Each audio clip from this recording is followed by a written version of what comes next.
Good evening, good evening, good evening again, folks. Welcome to another episode of Spilling Tea. I'm your host, Tiffany Daniels. We are going back to that horrible world known as the Judge Rotenberg Center, but before we do, the usual disclaimers. If you are unfamiliar with the Stop the Shocks campaign or the campaign against the troubled teen industry, you're going to find all the pertinent links right there in the description box. Please, in particular, take note of the article written by NeuroClastic, a small non for profit started by Autistics for Autistics. In it, they interviewed over 900 ABA professionals in regards to the JRC's so called behavior modification program. The Judge Rotenberg Educational Center doesn't want you to read that article so much. They have threatened NeuroClastic with a defamation lawsuit if they did not remove it from the website. NeuroClastic has refused, so you know the drill. Please read the article and share it on all your social media. We also have included NeuroClastic's public statement in regards to the defamation threat, as well as a link to their GoFundMe. We are crowdfunding in case the JRC sees through with their threat.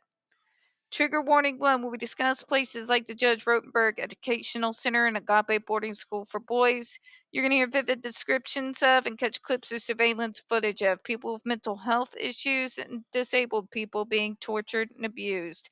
If you got young children present, please go ahead and utilize those headphones. Number 2, this channel is marked not for kids for a reason. We do use profanity on occasion and we speak on dark subjects. If your child is 16 and younger and they are watching this, very obviously, so parental supervision is advised, all right? Okay, so where we left off last time.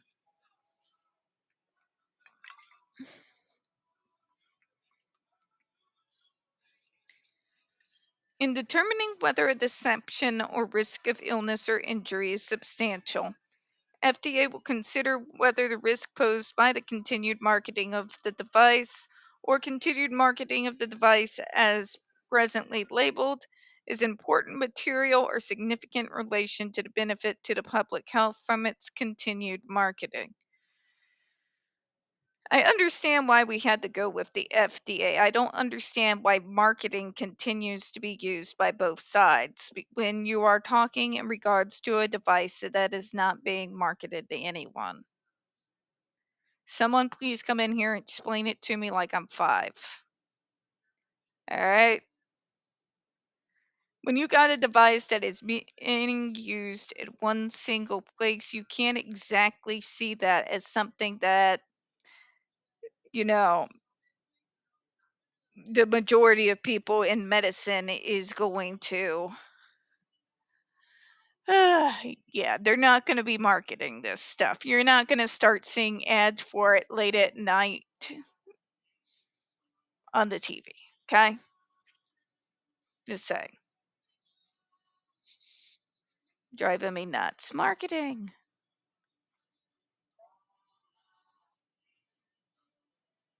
Although the FDA's device banning regulations do not define unreasonable risk in the preamble to the final rule issuing, FDA explained that with respect to unreasonable risk, will conduct a careful analysis of risks associated with use of the device relative to the state of art and potential hazard to patients and users.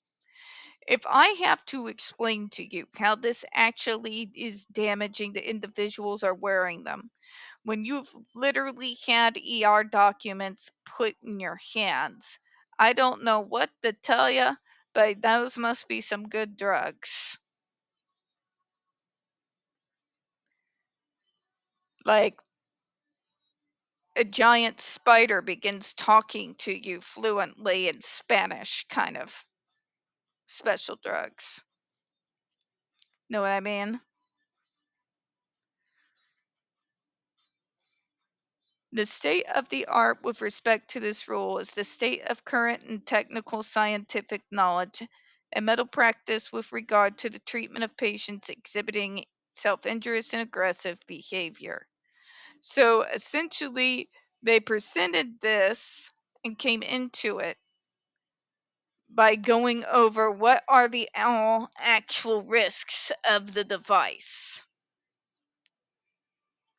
And whether or not, this is what gets me, if there was a viable alternative. Okay, let me say it for the idiots. I don't think that you should continue to torture people just because there is not a treatment for that specific disabled person.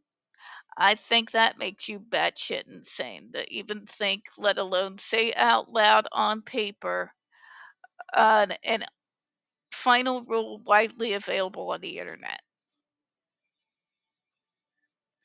I mean, call me crazy,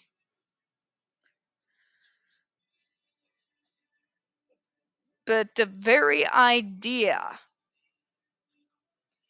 that you may have actually been okay with its continued use had medicine and treatment not actually progressed in the last 40 years.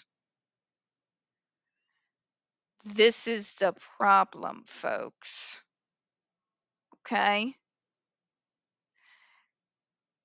These are individuals who are willing to rely on stuff that even they know is sick and barbaric because they want to do it in the, you get where I'm going here, right?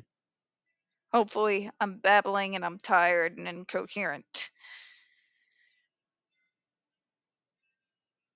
There shouldn't have to be something else there for you to call torture what it is and yank your kid out of a bad situation. That's my point.